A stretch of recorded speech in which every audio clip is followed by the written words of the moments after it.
Zane and Matty Schweitzer, brothers, pro surfers. They grew up in Maui. They're there working on the ground, helping residents, helping survivors. Thanks again for waking up early with us. In our previous conversations, we know how hard you both have been working along with others to get people the help they need. President Biden had promised that federal government assistance, as we heard in that soundbite, for as long as it takes. How important do you think it was to the people of Maui that he visited the island? I think it was really important. We're sitting here. We've been able to come together as a community and do a lot of things on our own within the first week or two. And I think we were really waiting for a solid response. And I think today we got it. I didn't hear the whole speech, but from what we have heard, we have some promising things with federal support from Biden. So we're really looking forward to see what actions can be done. But Zane, I know that, it's something that we have seen in other news reports. There were people protesting at the airport there, the president's visit. There were people holding signs saying, "You're too late."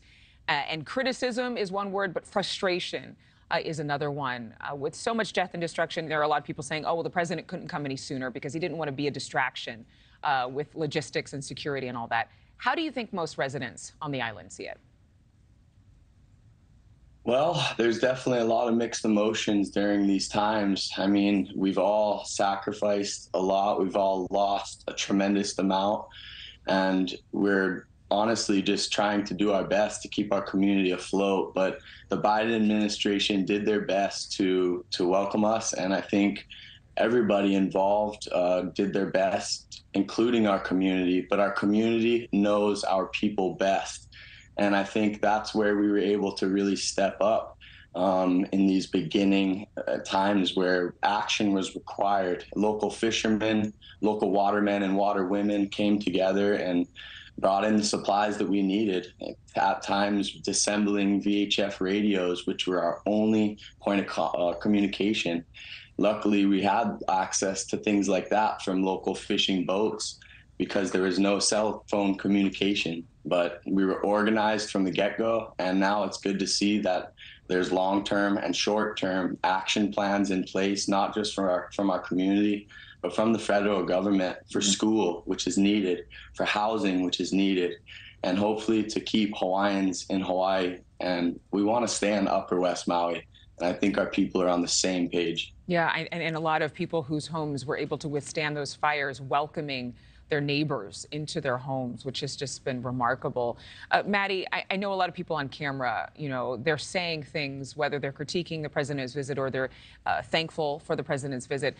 It seems as though the resilience and optimism is pervasive. I mean, we're hearing people, even days after losing everything, say, we will rebuild. Is that the mood across the island?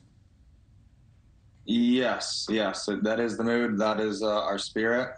The last 2 or 3 days have been the first time where a lot of us, especially hard workers, have been able to kind of start to let it soak in. So there's definitely been some sorrow still. There's a lot of sorrow going on all day, every day. But there is optimism. And there's a lot of talks of just right now how to rebuild, how we can come together, how we can do things right, how we can do things with infrastructure, like Zane said, school.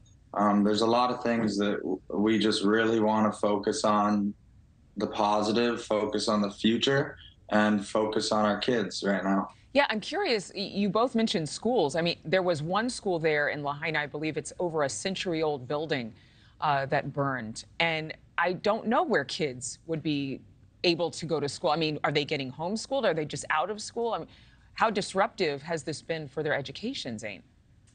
Well, to be clear, we've lost all of our schools on West Maui. Wow. Besides, the high school, the two high schools. And so, and one of them, which is the biggest to our public in West Maui, is definitely too close to fire and ash zones that'll need cleanup for unknown amount of time.